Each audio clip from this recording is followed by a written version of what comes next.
प्रेम प्रणाम जी। सभी सुंदर साथ जी के चरणों में प्रणाम जी। सुंदर साथ जी, आज ई गुरुकुलम की 38 क्लास में आप सबका बहुत बहुत अभिनंदन। तो चलते हैं, आज का सेशन प्रारंभ करते हैं हम अपने प्यारे से सोल बड़ी राकेश से सतगुरु वंदना के लिए। प्रणाम जी राकेश। प्रेम प्रणाम जी। प्रणाम जी। मैं स्टार्ट करूं? हाँ जी। प्रथम लागो दो चरण को, धनी ये न छुड़ायो छीन। लाख तले लाल एड़िया, मेरे जीव के यही जीवन, मेरे जीव के यही जीवन। मैं अर्थ बोल सकता हूँ अब?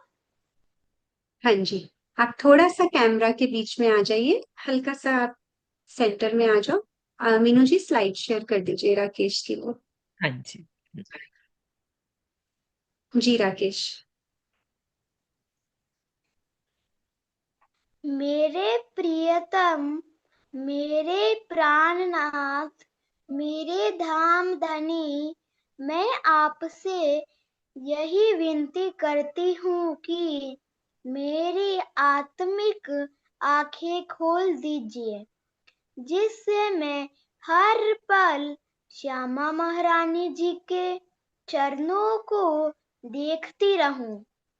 यही यही मेरी आपसे विनती है कि मेरे आत्मिक नेत्र हर पल आपके चरणों में देखते रहे, क्योंकि मेरे जीव के यही जीवन, यही आधार है।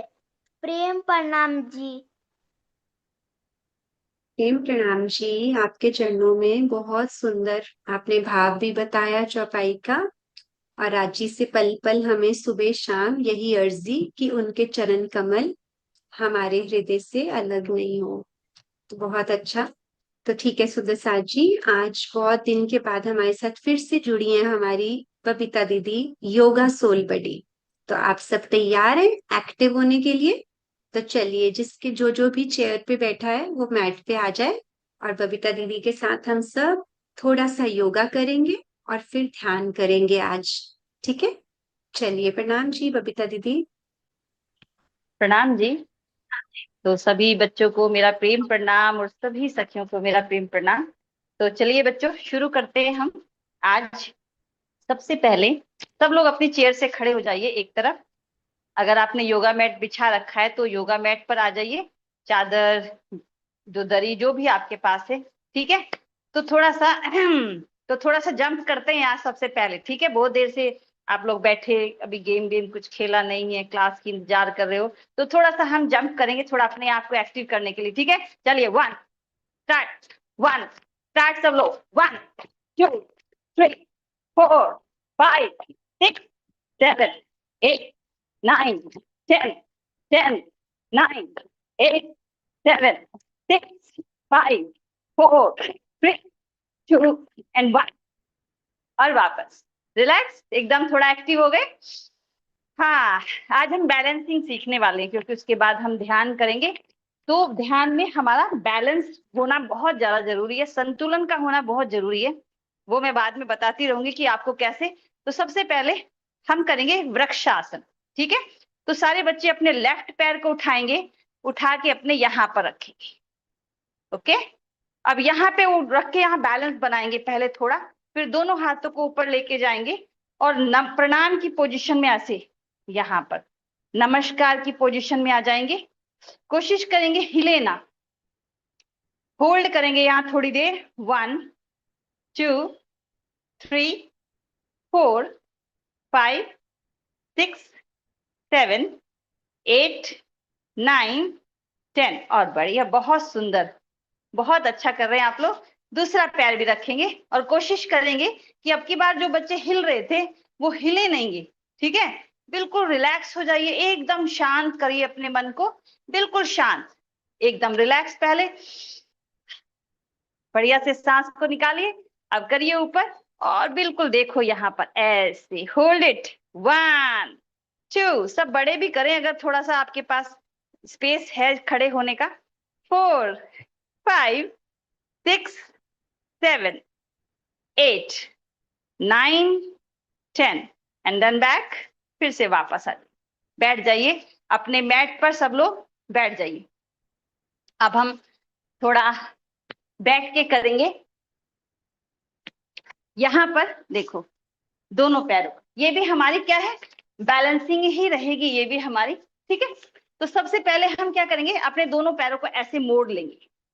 मोड़ लिया, ओके गुड। अपने अंगूठों को पकड़ लेंगे, पकड़ो, वेरी नाइस। अब हम क्या करेंगे, अपने पैरों को सीधा करेंगे, सीधा, घुटनों को बिल्कुल सीधा होल्ड कर देंगे यहाँ पर, और हिल गिरेंगे नहीं लुढ़कते हैं पीछे तो वापस से फिर से आएंगे और फिर से ऐसे पकड़ेंगे, फिर से इसको सीधा करेंगे। घुटनों को सही करो, सीधा करो एकदम। देखो मैं हिल नहीं रही ना, घुटने भी एकदम सीधे हैं, गिर भी नहीं रही हूं। ऐसे ही आपको प्रैक्टिस करनी है हमेशा। होल्ड इट, होल्ड इट, जल्दी जल्दी करो, गिव अप नहीं करना। 1 2 3 4 5 6 7 8 9। अच्छा ठीक है, कुछ कुछ बच्चे बहुत बहुत अच्छा कर रहे हैं, थोड़ा लुढ़क रहे हैं तो कोई बात नहीं, लुढ़क भी सकते हैं। जो योग करते हुए हम पीछे लुढ़क सकते हैं। अब ये छोड़ दें अगर हम हाथ को, लेकिन हमारे पैर वहीं के वहीं अटक जाएं तो कैसा रहे, पैर वहीं अटक जाएं, हाथ हमारे छूट जाएं, तो ये एकदम बैलेंसिंग, एक तगड़ी वाली बैलेंसिंग हो जाएगी, खूब बढ़िया वाली एकदम, जो हमारे पैरों को खूब मजबूत करती है, ठीक है।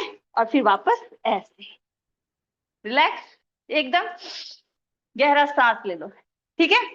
आपको इनकी प्रैक्टिस करनी पड़ेगी। जब मैं नेक्स्ट टाइम फिर से मिलूंगी ना आपसे, तो फिर से जब मैं कराऊं तो फिर आपको ऐसे नहीं करना जैसे आज कर रहे हो, थोड़ा सा प्रैक्टिस में करते रहना, प्रैक्टिस। अभी हम एक स्ट्रेचिंग करने वाले हैं।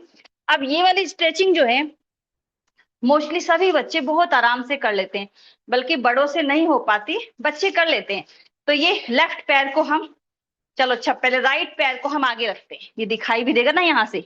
राइट पैर को आगे, लेफ्ट पैर को पीछे रख दिया, ओके। चलो सभी बच्चे कर रहे हैं, बहुत सुंदर। अभी क्या करेंगे, देखो दोनों हाथों को यहाँ रख दो, नीचे रख दिया, गुड। अब सामने वाले पैर को थोड़ा आगे फैला दो, फैला दिया।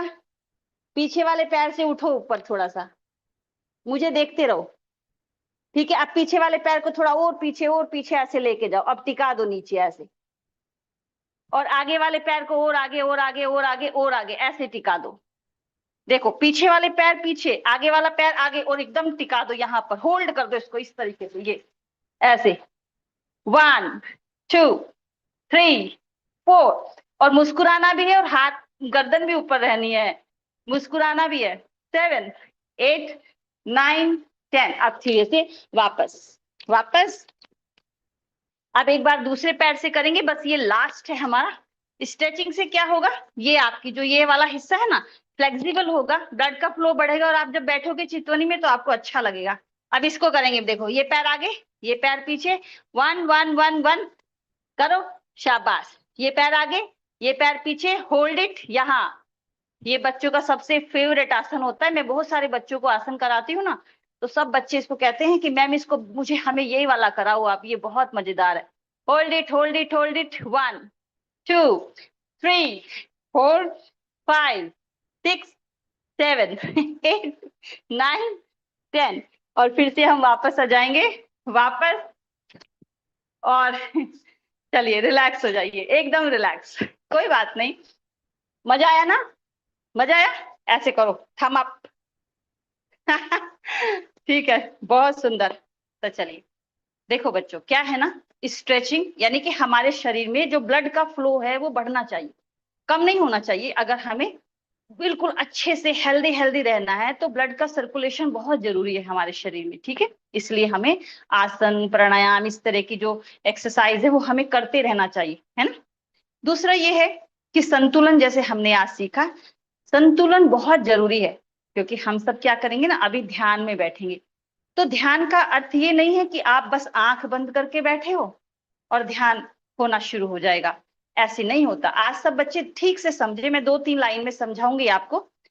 अभी राकेश ने क्या कहा कि मैं राज्य से ऐसी प्रार्थना करता हूं धाम धनी से कि वो मेरी आत्मिक आंखें खोल दे, मेरे आत्मिक नेत्रों को खोले और मेरी दृष्टि राज श्यामा जी के चरणों पर पड़े। ऐसे कहा ना राकेश ने, अभी बताया ना, उसका मीनिंग बताया आपको। तो ये आत्मिक दृष्टि खुलने का क्या मतलब है और क्या आत्मिक दृष्टि कैसे खुलती है? तो जब हम चितवनी में बैठते हैं ना, देखो कैसे बैठेंगे हम, शांत होके आराम से, मान लिया ऐसे बैठ गए। हम एक कमर को सीधा रखने के लिए थोड़ा सा छोटा सा एक पिलो ऐसे रख लेते, ताकि हमारी पीछे जो स्पाइन है, हमारी कमर है, वो सीधी रहे। किसी भी एक आसन में हम बैठ जाते हैं बिल्कुल शांत होके। अब हम क्या करें, आत्मिक दृष्टि खुलने की बात हो रही है, तो हमारी ये वाली जो आंखें हैं, ये हमारी बंद होनी चाहिए, ये बंद करनी पड़ेंगी, तब हमारी अंदर की आंखें खुलनी शुरू होंगी। अब वो कैसे खुलनी शुरू होंगी, ध्यान से सुनना सब बच्चे, फिर मजा आएगा जब आप ध्यान करोगे। तो आज आपको राज्य के चरण कमल दिखाई देंगे पक्का, ठीक है? तो कैसे, जब हम इन आंखों को बंद करेंगे तो, और शरीर का हिलना डुलना हमारा बंद हो जाएगा। मान लिया आप आसन में बैठे हो लेकिन ऐसे हिल रहे हो, ऐसे हिल रहे हो, तो फिर तो नहीं। तो हमें क्या होना पड़ेगा कि जो ये बाहर का जो दुनिया है ना, बाहर का जो वर्ल्ड है, उससे डिस्कनेक्ट करना पड़ेगा अपने आप को। और डिस्कनेक्ट कब होगा, जब हम हिलना बंद कर देंगे और हम आंखों को शांत होके बंद करके और सच्चे हृदय से राज्य के चरणों को देखने का प्रयास करेंगे। और कहाँ देखने का प्रयास करेंगे, कहीं बाहर नहीं, अपने हृदय में ही देखने का प्रयास करेंगे। अपने हृदय में देखने की कोशिश करेंगे कि मेरे राज्य के जो चरण कमल हैं वो यहाँ पर हैं, मेरे हृदय में है, और मुझे उन चरण कमलों को देखना है। और अपने वो चरण कमल कैसे हैं, ऐसे नहीं हमारे जैसे, वो सूक्ष्म है, यानी कि वो एनर्जी उसमें है, फॉर्म में है। तो वो इन आंखों से दिखाई नहीं देते, वो अंदर की आंखों से, जो राकेश ने बताया कि मेरी आत्मिक दृष्टि यानी मेरी आत्मा की आंखों को खोल दीजिए, तो वो आत्मा की आंखों से दिखते हैं, इन आंखों से नहीं दिखेंगे। ठीक है, तो इन आंखों को इसलिए हम बंद कर देते हैं ताकि हमारी आत्मा की आंखें खुल सके। ठीक है, तो अब हम क्या करेंगे, थोड़ी देर के लिए, ज्यादा नहीं, आज हम थोड़ी देर के लिए हिलेंगे नहीं, बिल्कुल भी कोई भी बच्चा नहीं हिलेगा। अगर हिलोगे तो क्या होगा, फिर नहीं दिखाई देंगे चरण कमल राज्य के, नहीं दिखेंगे, क्योंकि हम कनेक्टेड रहेंगे बाहर से ही, और बाहर से कनेक्टेड रहेंगे तो फिर अंदर की कोई चीज हमें दिखाई नहीं देगी। ओके, तो ये पहली शर्त है। ठीक, तो अभी हम सब बैठेंगे। अब यहाँ बैठेंगे, पहली जो अंगुली है और अंगूठा है, इनको दोनों को मिला लो आप। अंगूठा जो आपका थंब है और पहली वाली उंगली है, उनको ऐसे मिलाओ। मिला दिया, मैं इसको थोड़ा पास कर रही हूँ, जस्ट एक मिनट। तो यहां हमने इसको ऐसे मिलाया, ये, और 3 उंगली हमारी यहां सीधी रही, और हमने फिर हथेलियों को ऐसे ऊपर कर दिया, ऐसे ऊपर की तरफ, और हमने यहां रख लिया इसको। यस, हमारी कमर अब सीधी रहेगी और ऐसे हिलेंगे नहीं बार बार। अब बिल्कुल शांत होके बैठेंगे, ठीक है? और प्रेम से राज्य के चरणों को देखने की आज हम कोशिश करेंगे। देखते हैं राज्य हमें यहाँ पर हृदय में अपने चरण कमल दिखाते हैं कि नहीं। ठीक है, तो प्रेम से यहाँ ऐसे बैठे सब लोग। अब मेरी मेरी आवाज सिर्फ आपको सुनेगी, सब लोग आंखों को बंद कर लीजिए, कमर गर्दन सीधी कर लीजिए, हिलना डुलना बिल्कुल बंद हो जाएगा, और मन बिल्कुल शांत रहेगा एकदम। सबसे पहले अपनी सांसों पर ध्यान देंगे। हमारी सांस, जब हम ले रहे हैं सांस को, अंदर जा रही है सांस, तो उसको देखेंगे। जब सांस बाहर आ रही है तब भी उसको देखेंगे। धीरे धीरे सांस को लेते रहेंगे और आंखें बंद करके सांसों को देखते रहेंगे। पूरा ध्यान बिना हिले डुले, पूरा ध्यान हमारा सांसों पर ही रहेगा। सबसे पहले अपने सांसों को देखते रहो।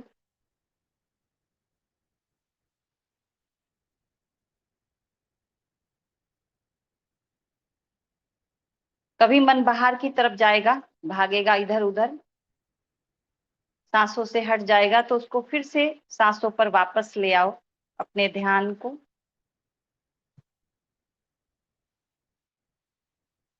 अपने सारे शरीर को रिलैक्स छोड़ दो, बिल्कुल पूरी तरीके से।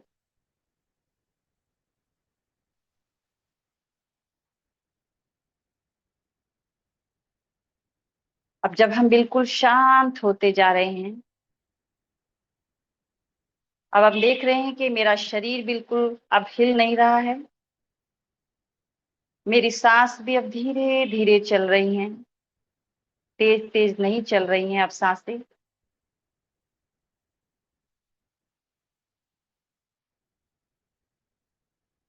सबसे पहले अपने गुरुदेव के चरणों में प्रणाम करेंगे, आत्मिक भाव से प्रणाम करेंगे। ऐसे सोचेंगे कि हमारे गुरुदेव हमारे सामने ही हैं और हम उनके चरणों में प्रणाम कर रहे हैं। सब लोग अपने शीश को उनके चरणों पर रख के प्रणाम करेंगे।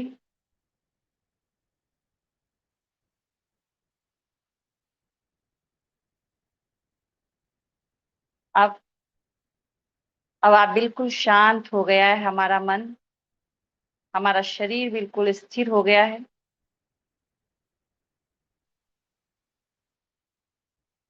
अब मुझे जैसे ही मेरा मन, मेरा शरीर बिल्कुल शांत स्थिर हुआ, तो मुझे मेरे हृदय में, मेरे दिल में राज जी के चरण कमल नजर आ रहे हैं। अपना पूरा ध्यान अपने हृदय पर ही रखना, अपने दिल के ऊपर ही रखना अपने ध्यान को। बाहर से यदि कोई आवाज आ रही है, कोई शोर हो रहा है, उस पर ध्यान नहीं देंगे। हमें बहुत प्रेम से केवल राज जी के चरणों को देखना है।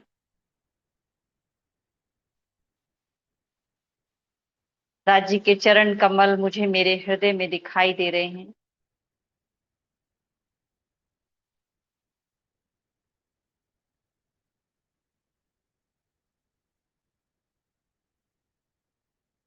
मैंने राज जी के चरणों को देखना शुरू किया।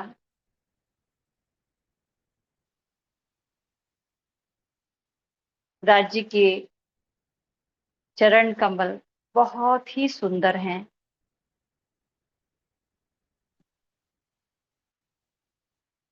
उज्जवल रंग यानी गोरे रंग के हैं बिल्कुल। उसमें थोड़ी थोड़ी लाली मालिए हुए हैं, यानी गुलाबी रंग के हैं। मैं बहुत प्रेम से राज जी के चरणों को देख रही हूँ। बस बहुत प्रेम से निहार रही हूँ राज जी के चरणों को।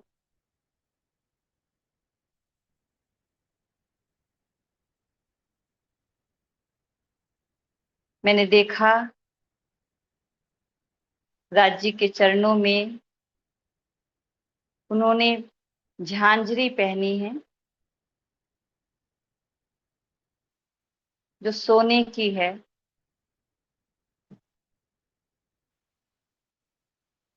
पायल की तरह।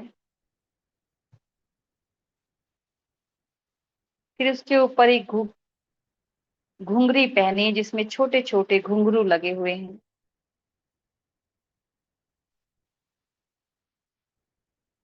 फिर कांबी है और कड़ा है।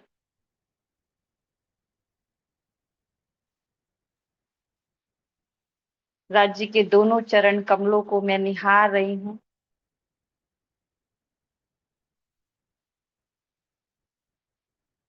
राजू के आभूषणों से इस प्रकार से ज्योत निकल रही है कि उसकी ज्योति पूरे परम धाम के एक एक कण कण में प्रकाशित हो रही है।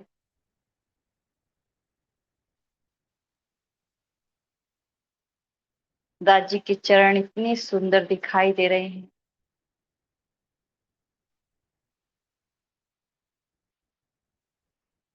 उनके अंगूठा, उंगलियां इतनी सुंदर हैं, इतनी कोमल हैं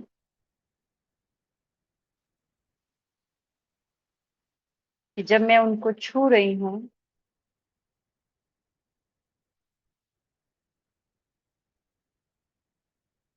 तो गुलाब की पंखुड़ियों से भी कोमल और सुंदर उनके चरण कमल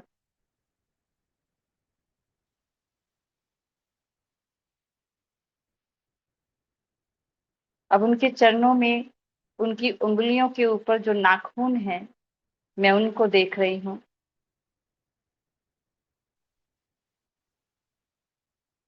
नाखून इतने सुंदर हैं कि उनसे नूर ही नूर निकल रहा है। चारों तरफ प्रकाश ही प्रकाश जैसे बह रहा है।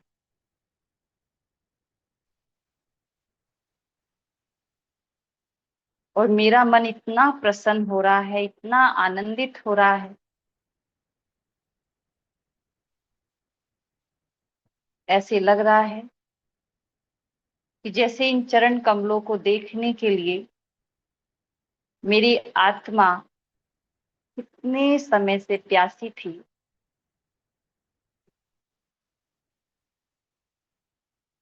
और आज राज्य ने मेहर की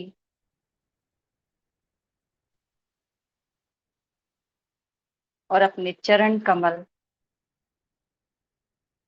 मेरे हृदय में प्रकट किए। हकीकत में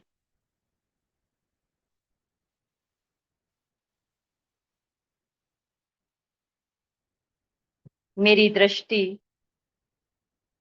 राज्य के चरण कमलों से हट ही नहीं रही है। बस मैं उसे निहारते ही जा रही हूँ।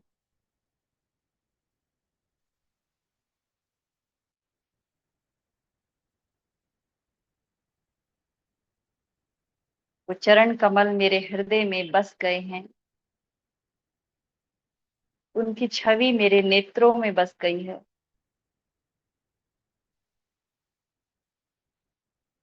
मेरा हृदय आनंद से भर रहा है।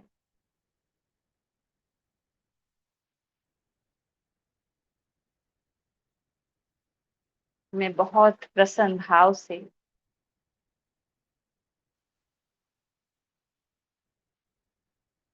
राज्य के हृदय चरणों को अपने हृदय में बसाकर अब मैं वहां से वापस आ रही हूँ। बहुत आनंद में अब राज्य के चरण कमल मेरे हृदय में है। राज्य का पूरा स्वरूप मेरे हृदय में है और मैं बहुत प्रसन्नचित वापस वापस आ रही हूँ।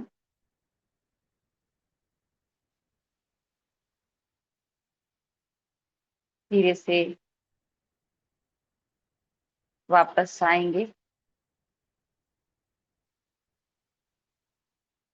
वापस आकर फिर से मैं देख रही हूँ कि मैं अपने आसन पर बैठी अपने राज्य को, अपने प्रियतम को, अपने धाम धनी को, अपने प्राणेश्वर को बहुत प्रेम से उन्हें याद कर रही हूँ।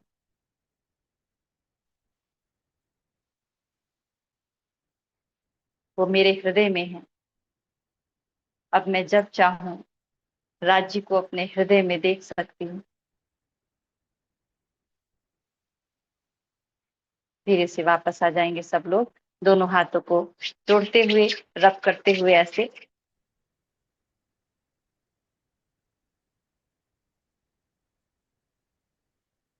आंखों पर रख लेंगे थोड़ा हाथों को। आंखों को मलते हुए खोल देंगे और प्रणाम करेंगे सभी को। एक बार प्रणाम।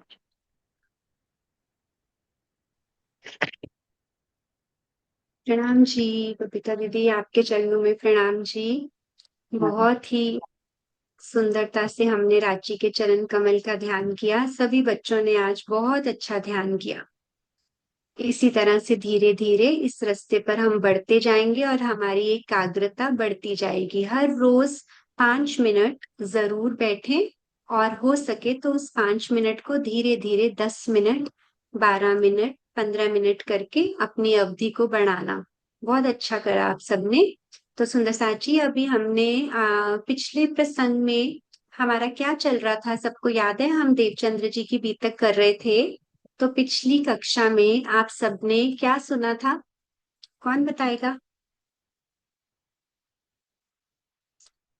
हाँ जी, राकेश।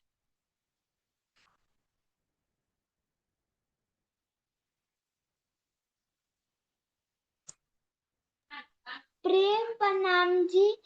हमने अपने पिछले क्लास में देवचंद जी के बीतक में ये किया था कि वो जब कथा सुनते थे तभी उनको राज्य के दर्शन हो गए। हमने राज्य के श्रृंगार किए थे और फिर देवचंद जी कांजी भट्ट से मिले। वो बात करते रहे कांजी भट्ट से। नहीं, कांजी भट्ट नहीं, कांजी भाई से बात करते रहे। फिर वो लोग किसी के कांजी भाई के घर में गए थे। वो उधर ही चर्चा शुरू किए थे राज्य के बारे में बताने से। बिल्कुल, बहुत अच्छा आपने बताया कि कान्जी भट्ट से तो वो भगवत श्रवण करते थे ना, और अब फिर मिले गांगजी भाई से, जिनके बारे में हमने सुना था ना कि वो सबसे सर्वप्रथम सुंदर साथ गांगजी भाई थे, जिनको उन्होंने पूरा बताया कि किस प्रकार राज्य के दर्शन हुए, उनको जिस स्वरूप में हुए उस स्वरूप की सारी बातें उन्होंने कह सुनाई गांगजी भाई को।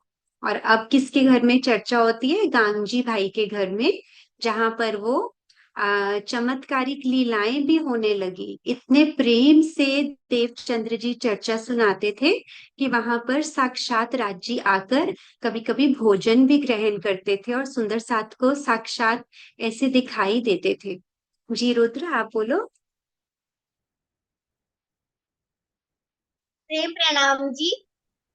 राम जी। हमने पिछली क्लास मैं भी यही बताना चाहूंगा कि पिछली क्लास में हमने क्या सीखा था।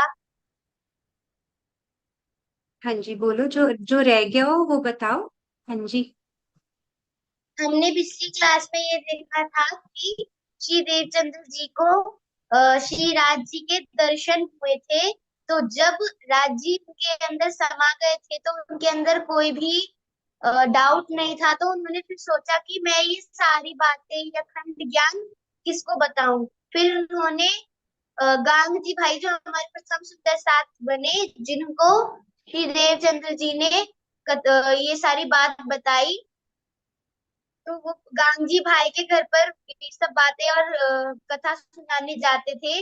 और जब वे वहाँ परम धाम की बातें किया करते थे, जैसे कि यमुना जी की बातें किया करते थे झीलने के वक्त, तो वहां पर स्वयं यमुना जी आ जाती थी। जैसे आपने बताया कि राजी भी भोग ग्रहण करने आ जाते थे। बिल्कुल, बहुत अच्छा आपने बताया। तो इसी तरह से हम अब आगे बढ़ेंगे इसी क्रम में। अब देखते हैं फिर क्या होता है। तो आज हमारे साथ हैं सुनीता जी, तो वो हमें अब आगे की बीतक सुनाएंगी। सभी बच्चों ने आज ध्यान किया ना, तो अच्छे से एकाग्र होके एक जगह पे बैठ के प्रेम से सुनेंगे। प्रणाम जी सुनीता जी। प्रणाम जी सुंदर साथ जी, सबको प्रेम प्रणाम जी। प्यारे प्यारे बच्चों, आपको जैसे ही पता है ना, 2-3 हफ्तों से हम किसकी बीतक सुन रहे हैं? धनी देवचंद जी की। सब सुन रहे हैं ना बड़े प्रेम से। धनी देवचंद जी किस प्रकार 16 वर्ष की उम्र में निकल जाते हैं, फिर खोज करते हैं और फिर भागवत सुनते हैं और फिर उनको राज्य का दीदार होता है। लेकिन आज हम जिसके बारे में बात करने जा रहे हैं ना बच्चों, वो कोई आम पुरुष नहीं है। वो एक स्पेशल आत्मा है परम धाम की, क्योंकि उनके तन के अंदर ही बैठकर राजी आगे की लीला करेंगे और जो आगे जाके प्राणनाथ जी कहलाएंगे। तो कोई बच्चा गैस करे कि आज हम किसके बारे में बात कर रहे हैं? कोई बताएगा?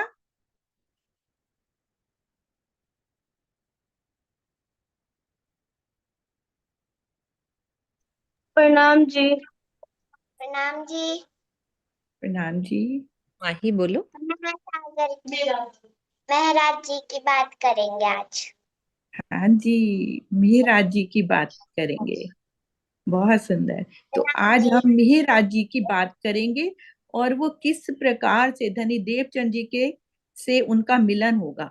तो दो स्वरूपों का मिलन, आज हम दो स्वरूपों का मिलन कैसे होगा उसके बारे में जानेंगे। तो शेयर कर दीजिए मीनू जी हाँ जी। स्लाइड।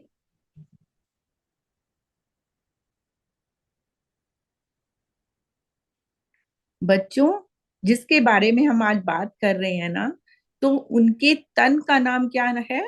श्री मिहिराज ठाकुर।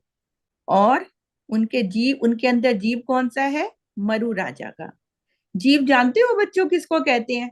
जैसे कि आपका जो तन दिखाई दे रहा है, इसके अंदर जो चेतन तत्व है, जो इस शरीर को चलाता है। अगर शरीर के अंदर से जीव को निकाल दिया जाए तो जीव तन कुछ भी नहीं कर सकता। जीव अंदर चेतन तत्व होता है तो तन चलता भी है, फिरता भी है, बैठता भी है, खाता पीता सब कुछ करता है। तो उनके जीव का नाम क्या था? मरु राजा। और उनकी आत्म का नाम क्या था? श्री इंद्रावती जी। और ये परम धाम की आत्मा है, विशेष आत्मा है। तो क्या हुआ? उनके तन का नाम क्या है? श्री मिहिराज ठाकुर। और जीव कौन सा है उनके अंदर? मरु राजा का। और आत्म का नाम श्री इंद्रावती जी, जो आगे जाके प्राणनाथ जी कहलाएंगे। तो आइए अब इनके बारे में, हम इनके लौकिक परिवार के बारे में जानते हैं कि इन्होंने कहाँ जन्म लिया, इनके माता पिता कौन थे। वैसे तो आत्मा के कोई माता पिता नहीं होते हैं, लेकिन तन के होते हैं। तो आइए तन के लौकिक माता पिता के बारे में हम जानते हैं। तो ये देखो बच्चों, इस स्लाइड में उनका जन्म कहाँ हुआ था। ये उनके पिताजी हैं केशव ठाकुर जी। ये देखिए केशव ठाकुर जी, ये इनके पिता का नाम है। ध्यान से सुनिएगा बच्चों, आगे प्रश्न भी पूछे जाएंगे आपसे। तो ये इनके केशव ठाकुर जी इनके पिता का नाम, और ये माता का नाम धनबाई जी। और जो उनके सबसे बड़े बेटे थे हरवंश जी, और फिर थे श्यामल जी, और तीसरे नंबर पे थे गोवर्धन जी, और चौथे नंबर पे थे मिहिराज जी, और सबसे छोटे थे उद्धव जी। और इनका जन्म जामनगर में हुआ था विक्रम संवत 1675 में। और जो उनके पिताजी थे ना केशव ठाकुर जी, वहां के दीवान थे। तो ये तो इनका लौकिक परिवार है सुंदर साथ जी। तो इन लौकिक परिवार से अब हम आगे देखते हैं कि कैसे। अब देखिए इसमें जो उनके बड़े भाई है ना गोवर्धन जी, वो कहाँ जाते थे? धनी देवचंद जी के पास चर्चा, वाणी चर्चा सुनने जाते थे। और आके फिर घर में बताते थे अपनी पत्नी को, अपनी भाभी को, कि वहां किस प्रकार की आड़िका लीलाएं होती हैं। कृष्ण जी प्रत्यक्ष दर्शन देते हैं और सबके साथ बैठ के भोजन भी करते हैं, और जमुना जी भी वहां पर बहती हैं। तो इस तरह की आड़िका लीला जब मीराज जी ने सुनी तो उनके मन में बहुत उत्कंठा जागी, क्योंकि उनके अंदर परम धाम की आत्मा थी। उन्होंने अपने भाई से बोला कि मुझे भी चलिए, मुझे भी नित्यानंद स्वामी के पास ले चलिए, मुझे भी चर्चा ज्ञान सुनना है। तो गोवर्धन जी ने कहा अभी आपकी आयु सिर्फ 12 वर्ष की है, अभी आप बहुत छोटे हो, और बिना सदगुरु की आज्ञा के मैं आपको नहीं ले जा सकता। पर मिहिराज जी कहाँ मानने वाले थे, उनके पीछे पीछे चल दिए और कहाँ पहुंच गए? देवचंद जी के घर पर। और जब उनके भाई उनको अंदर नहीं ले जाने लगे तो वो रोने लग गए। तो धनी देवचंद जी ने उनको बुलाया कि आप अपने भाई को अंदर लेके आइए।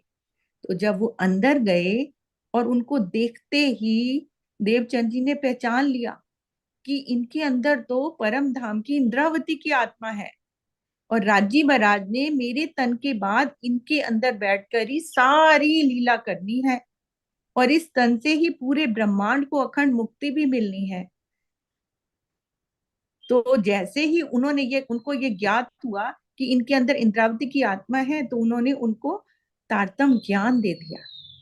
अब दोनों भाई रोज बड़े मस्ती करते हुए प्रेम से उनकी चर्चा सुनने जाया करते थे। और जब वो वहां पे चर्चा के बाद धनी देवचंद जी उनको एकांत में बैठ के कुछ स्पेशल बातें बताया करते थे। सबको नहीं बताते थे, श्री मेहराज जी को ही बताते थे। और वो बातें क्या थी कि इस खेल में साकुंडल और साकुमार दो सखियां आई हुई हैं, और उनको जगाकर परम धाम लेके चलना है। तो साकुंडल सखी के बारे में तो आप बच्चों जानते ही हो, कौन है वो साकुंडल सखी? बताएगा कोई? उसके तन का नाम क्या था? कोई बताएगा?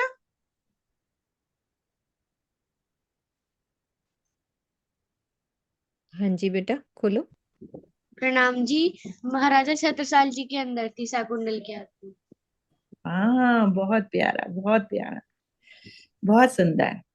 तो शाकुंतल सखी के बारे में तो हमने जाना ही था पहले, कि आगे जब हम बीतक और आगे आगे सुनेंगे, और पहले भी आप लोग सुन चुके हो, है ना, कि शाकुंतल सखी है, उसके तन का नाम क्या था? छत्रसाल जी के अंदर शाकुंतल सखी आई थी, तो वो तो जागृत हो गई थी। तो इन दो सखियों की बात वो उनको बताते थे।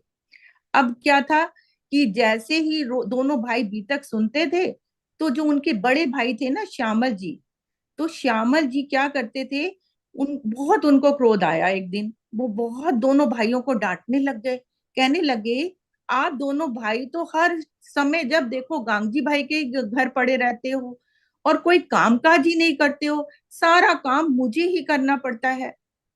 तो क्या कहते हैं, अगर आप वहां जाना नहीं छोड़ोगे, तो मैं आपके गुरु जी को और गांगजी भाई को इस नगर से ही बाहर निकलवा दूंगा। तो सदगुरु के बारे में ऐसे अपशब्द सुनकर दोनों भाइयों को बहुत क्रोध आ गया। अब आपको भी देखो, नेचुरल है ना बच्चों, अगर आपके सदगुरु के बारे में कोई अपशब्द बोले, गलत शब्द बोले, तो आपको भी गुस्सा आएगा। आएगा ना? थम्स अप करके बताओ, आएगा ना गुस्सा आपको? है ना? तो ऐसे ही दोनों भाइयों को बहुत गुस्सा आ गया, और वो क्या करने, उनको मारने के लिए दौड़े। लेकिन बीच में माता जी आ गई और उन्होंने उनको बचा लिया। अब जब रात को उनके पिताजी आए, तो पिताजी कहते हैं कि देखो बच्चों, तुमको ज्ञान चर्चा ही सुननी है ना, तो देवचंद जी ने जिनसे चर्चा सुनी है ना, मैं तुम्हें उनके पास लेके चलता हूँ। अब कोई बच्चा मुझे ये बताए कि देवचंद जी ने किन से भागवत सुनी थी और कितने वर्ष तक सुनी थी?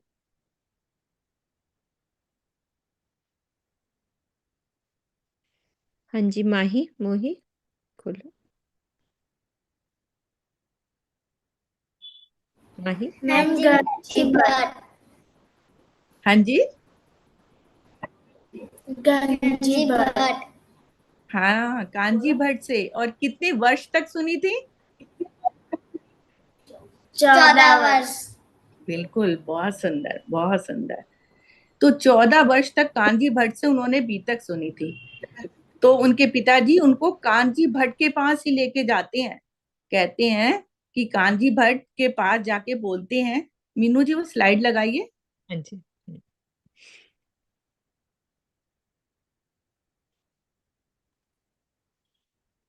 अब दोनों बच्चे एक शर्त पर उनके पास पिताजी के साथ चलने को तैयार होते हैं, कि अगर हम उनसे कुछ प्रश्न पूछेंगे, तो अगर उन्होंने हमारे प्रश्नों का उत्तर सही ढंग से दे दिया, तो हम उनकी चर्चा सुनने जा सकते हैं। तो वो तैयार हो जाते हैं। अब वो कांजी भट्ट से के पास उनके पिताजी उन दोनों को लेके जाते हैं, जैसे कि स्लाइड में देखिए। पिताजी और वो दोनों, गोवर्धन जी और मिहिराज जी, बैठे हुए हैं, और कांजी भट्ट से वार्ता चल रही है। तब इसमें देखिए सुंदर बहुत चौपाई है। तब पिता ले चले तिन पे, वे बैठे जाए के ताही, कही भट्ट लड़के कछु पूछत, देओ जवाब तित दे आही। पिताजी बोले कि, और वहां जाकर बैठा दिया बच्चों को, और स्वयं भी बैठ गए। और कहाँ लेके चले उन बच्चों को? कांजी भट्ट के पास। और कांजी भट्ट से बोले कि ये मेरे दोनों बच्चे हैं, ये मेरे लड़के हैं, ये आपसे कुछ प्रश्न पूछना चाहते हैं।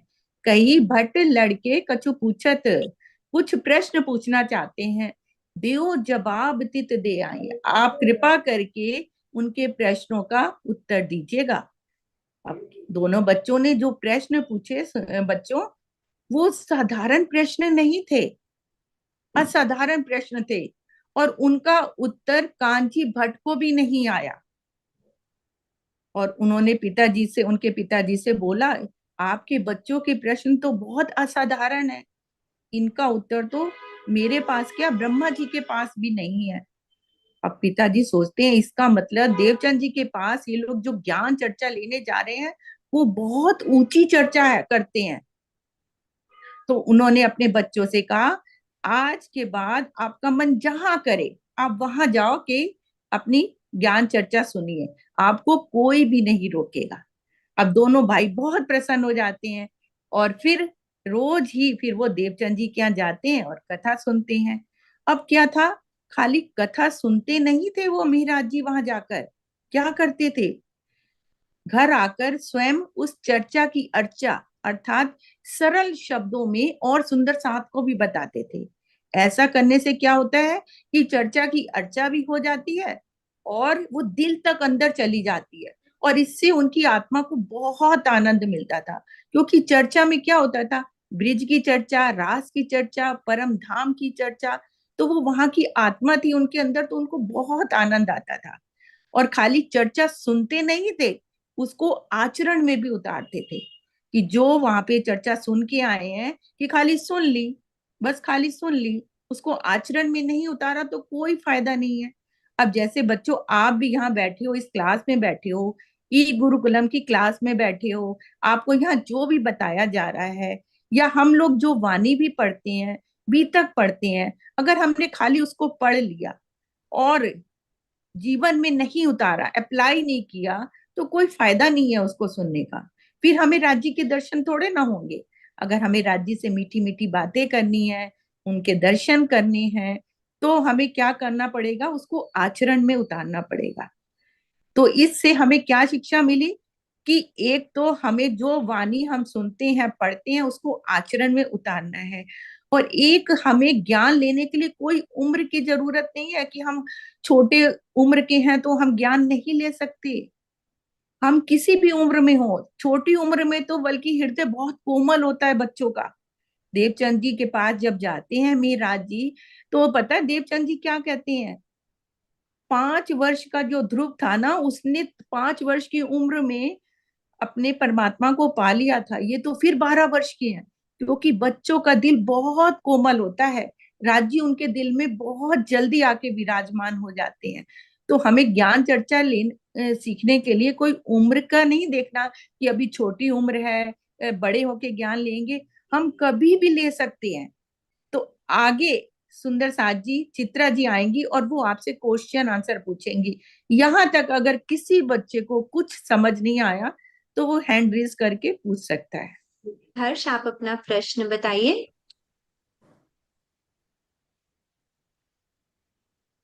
प्रणाम जी। मेहर राज जी के पिताजी का क्या नाम था? हाँ, वो हम ना अभी फिर से वो वाली स्लाइड देखते हैं, उसमें हम सारे ठाकुर परिवार के नाम एक बार दोहराएंगे, ठीक है? ये देखो, ये कितनी सुंदर स्लाइड है। इसमें क्या लिखा है मीनू जी, हल्का सा नीचे कर दीजिए, जस्ट लिटिल बिट। हाँ जी, थैंक यू। ठाकुर परिवार, तो ये कितना, आपको पता है कितना महिमावान एक परिवार है, जिनके परिवार में मिहिर राज जी ने जन्म लिया। तो उनके पिता का नाम है केशव ठाकुर जी, केशव ठाकुर जी, और माता जी का नाम है धनबाई जी। और फिर उनके मिहिर राज जी के 4 भाई थे। तो सबसे बड़े वाले भाई का नाम है हरिवंश जी, देखो जिन्होंने ग्रीन कलर का कुर्ता पहना है, हरिवंश जी। श्यामल जी, गोवर्धन भैया, जिसके जिसके बारे में सुनीता जी ने अभी बताया ना, वो गोवर्धन भैया के पीछे पीछे दौड़ के चले गए, रोने लग गए कि मुझे भी जाना है और निजानंद स्वामी श्री देवचंद्र जी की चर्चा सुननी है। और आप सोचो वो सिर्फ 12 साल के थे, तो अंदर इतनी आत्म में तड़प किस लिए? क्योंकि वो वचन, वो धनी के वचन आत्म को चाहिए थे, खुराक थी उनकी। तो ये देखो, गोवर्धन भैया और फिर मिहिर राज जी, और उनसे भी छोटे एक भाई थे उद्धव जी। तो आपको ये मिहिराज जी के परिवार से हम सब ने आज मिला। ठीक है, क्लियर हो गया हर्ष?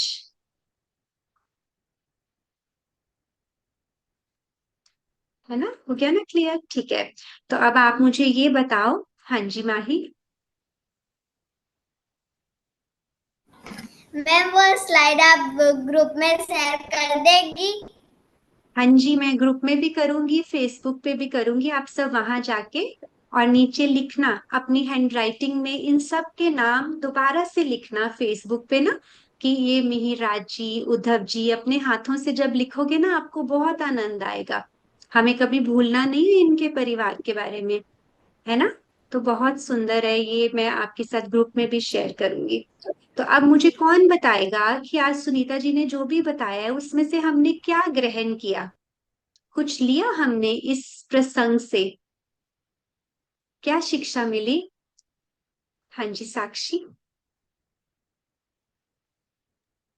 प्रणाम जी। राम जी। इससे हमें ये वो प्रश्न मिला है कि हमारी आयु कितनी भी हो, हम राज्य का ज्ञान ले सकते हैं। बिल्कुल, बहुत अच्छा कि आयु पे निर्भर नहीं करता, और आयु पे करता है तो छोटे होते ज्यादा सरलता से ज्ञान अंदर जाता है, जैसे आप लोगों को बड़े प्रेम से मिल रहा है। मायरा। प्रेम प्रणाम। ज्ञान को अर्चना करना में जरूर उतारना चाहिए, तभी उसका लाभ मिलता है। बिल्कुल, ज्ञान को आचरण में उतारना चाहिए। राकेश। प्रेम प्रणाम जी। हमें इससे एक और चीज मिलता है कि जो कोई भी हम कथा पढ़ते हैं राज्य के बारे में या फिर दूसरे इस संसार के कथा के बारे में भी, तब भी हमें ऐसा नहीं करना है कि जैसे कि हमने वाणी को एक बार पढ़ लिया तो छोड़ दो, अरे मुझे समझने नहीं आया, कोई बात नहीं, छोड़ दो, मुझे तो बस ऐसे ही पढ़ना है। ऐसे नहीं करना है। हमें अपने दिल में ग्रहण करके समझना है। बहुत बड़ी बात बोली राकेश ने, कि हमें उसका मंथन करके उसको समझना है। ऐसे नहीं कि नहीं समझ आया तो छोड़ दे। बहुत प्यारा। हाँ जी हर्ष। प्रणाम जी। हमें जो भी कथा सुननी चाहिए तो उसे ध्यान से सुनना चाहिए, ऐसे नहीं कि ऐसे सुन लिया तो हो गया। बिल्कुल, और एकाग्रता से। शिक्षा लेने की हम्म। उम्र नहीं होती। शिक्षा बहुत लेने की सुंदर। उम्र। हाँ जी। अक्षरा, आप अपना कैमरा ऑन करो तो ही मैं आपको लेती हूँ। तब तक माही के पास चलते हैं। माही मोही। मैम हमें चर्चा सुनने के बाद चर्चा को दिल में भी उतारना चाहिए। बिल्कुल, और नहीं समझ में आए तो अपने माता पिता से समझना चाहिए, और तभी दिल में उतरती है ना। बहुत अच्छा। हाँ जी अक्षरा। मैम जी, मैम अगर हाँ वो जी। चर्चा सुन के उसे फिर से किसी को आचरण में दे तो हमें वो चर्चा और अच्छे से समझ में आती है। चर्चा और अच्छे से समझ में कब आती है? एक बार फिर से बोलो, थोड़ी वॉइस ब्रेक हुई है। मैम जब हम किसी को वो चर्चा फिर से बताते हैं तो वो चर्चा हाँ, हमें अच्छे से समझ में आती है और उन्हें भी। बिल्कुल। हम जब बोलते हैं, राज्य की बात करते हैं, तो सामने वाले को तो सुख मिलता ही मिलता है, हमें और डबल मिलता है, हमें फिर से समझ में आती है। ये बहुत सुंदर बात बताई आपने। तो सभी के उत्तर बहुत प्यारे। तो चलिए अब हम आज के प्रसंग से थोड़े से क्वेश्चंस लेते हैं, क्विक रिकैप करते हैं, ठीक है? फिर उसके बाद बात करेंगे।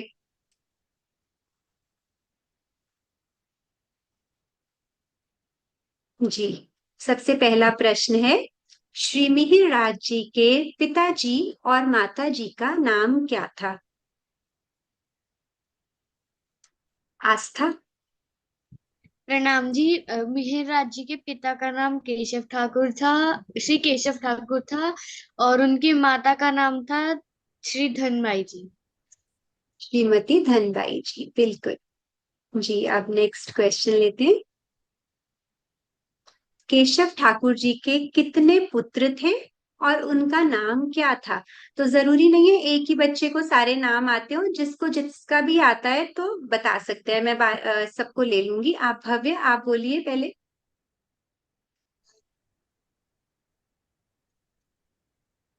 मैम प्रणाम जी। प्रणाम जी। 5 पुत्र: गोवर्धन जी, मिहिरराज जी, हरिवंश जी, उद्धव जी और जी। श्याम जी। श्यामल जी, बिल्कुल ठीक। आपने तो सारे ही बता दिए, वेरी गुड। जी, नेक्स्ट लेते हैं। पिताजी मिहिरराज जी और गोवर्धन भाई को किसके पास लेकर गए थे? इसमें थोड़ा सा आप एक्सप्लेन भी कर सकते हो कि क्यों लेकर गए थे। जी मायरा, आप बोलो।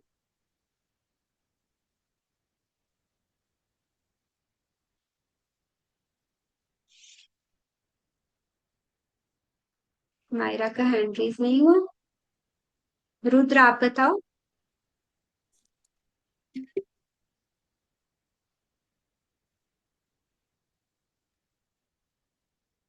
प्रणाम जी। प्रणाम जी। सार्थक, बोलो। मैम कांजी भट्ट के पास। हाँ, कान्जी भट्ट के पास लेकर गए थे। और अब कोई और सुंदर साथ बताएंगे कि क्यों लेकर गए थे। कबीर।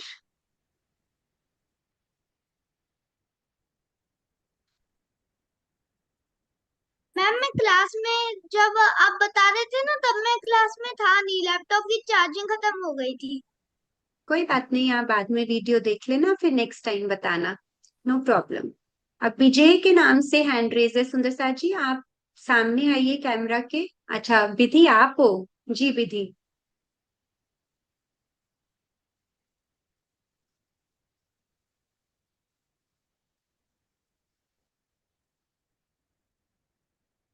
हुआ नहीं उसका अनम्यूट।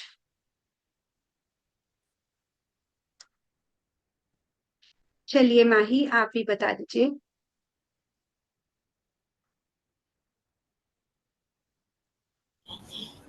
क्योंकि मैं उनको चर्चा सुननी थी।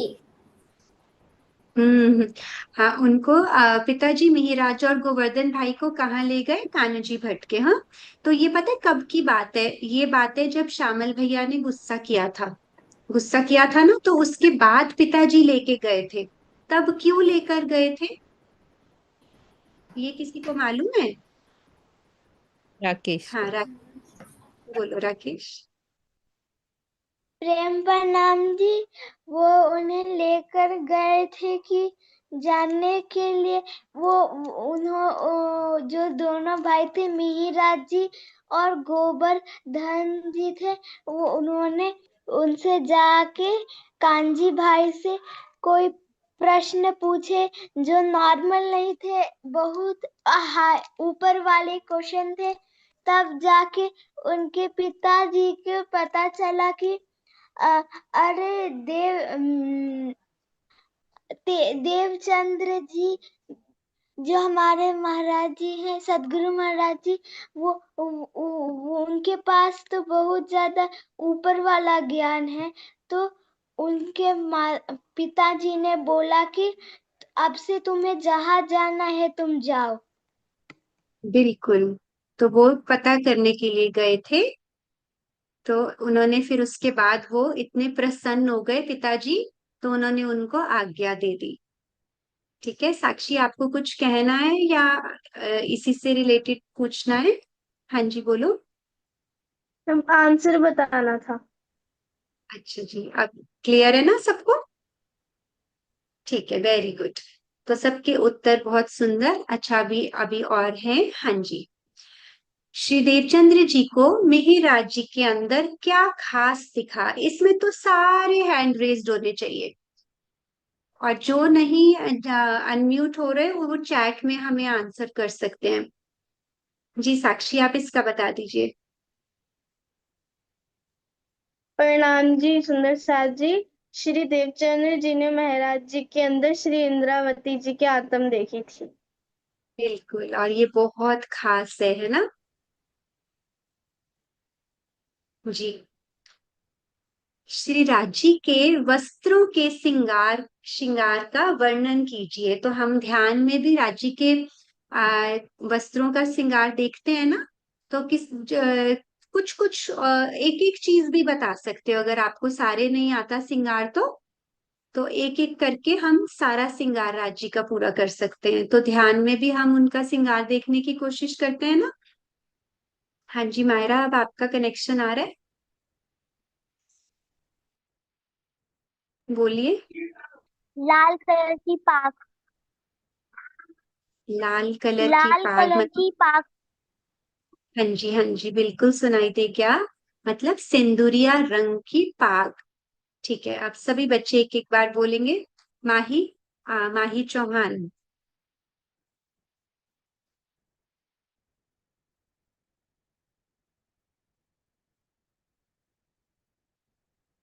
माही का कैमरा ऑफ है, हम चलते हैं कबीर के पास। जी कबीर।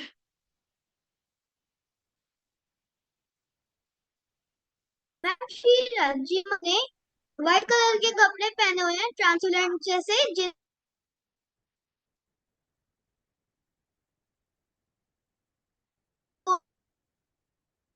कबीर आपकी आवाज बहुत क्लियर नहीं है, थोड़ा सा आपका भी इंटरनेट हैंग हो डॉट्स रहा है, है। और ज्वेलरी जैसे बाजूबंद, नेकलेस। आभूषण का भी वर्णन करना चाह रहे हो आप? आपका इंटरनेट स्लो है, मैं अभी थोड़ी देर में फिर से ट्राई करती हूँ आपको यस लेने की। मैम। अक्षरा आप बोलो। मैम उन्होंने सिंदूरिया रंग की वो बांधी हुई है पाक, और 5 हार डाले हुए हैं, और 10 उंगलियों में 10 अंगूठियां हैं। आप तो आभूषणों का भी वर्णन कर रहे हो, बहुत अच्छी बात है। जी भव्य, आप बताओ। मैम भक्ति। राजी ने गले में 5 हार पहन रखे हैं, हीरा, मोती, माणिक, नीलवी, लसोटियां। बहुत सुंदर, आपको तो उनके हारों के नाम भी पता है, तो राजी कितने खुश हो रहे हैं आप सब पे, आपको पता है, बहुत सुंदर। रुद्र आप भी बोलो। मैम श्री राजी ने सिंदूरिया रंग की पाग, श्वेत रंग का जामा, और नीलो न पीलो रंग का पटुका, आसमानी रंग के 5 हार, और बाजूबंद 10 उंगलियों में 10 अंगूठियां। बाजूबंद के भी दर्शन करवा दिए आपने, बहुत सुंदर। जी, और मोही आप बताओ।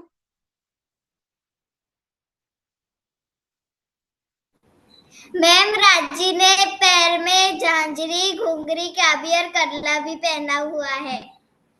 बिल्कुल, बहुत सुंदर। अब हम चलते हैं मायरा के पास। मायरा, उसके बाद राकेश आप। ठीक है, बस एक सेकंड और। आसमानी रंग की पजामी। आसमानी रंग की पजामी, तो वो आप अपनी चितवन में कुछ भी रंग देख सकते हो, पता है परम धाम में पल पल सिंगार बदलता है। तो राजी ने आसमानी रंग की वैसे पिछौरी पहनी है, लेकिन जो इजार है राजी की वो केसरिया रंग की है। ठीक है, बहुत सुंदर। जी राकेश आप बोलो। प्रेम प्रणाम जी। सिंदूरिया रंग जुराब की चीरा, आसमानी रंग जुराब की पिछोरी है, नीले न पीले बीच के रंग का पटका, केसरिया रंग जुराब की श्वेत रंग जुराब का जामा, गले में 5 हार, हीरा, माणिक, मोती, लसनिया और नीलवी, माथे पर पगड़ी में दुबदुबी और कलंगी है, और बाजू में बाजूबंद, पोची, कड़ा, कंकनी, अंगली में अंगूठी, अंगूठे में छल्ला, पैर में झांझरी, घुंघरू, काबिर और कला। और माथे पर वारी वाह, तिलक।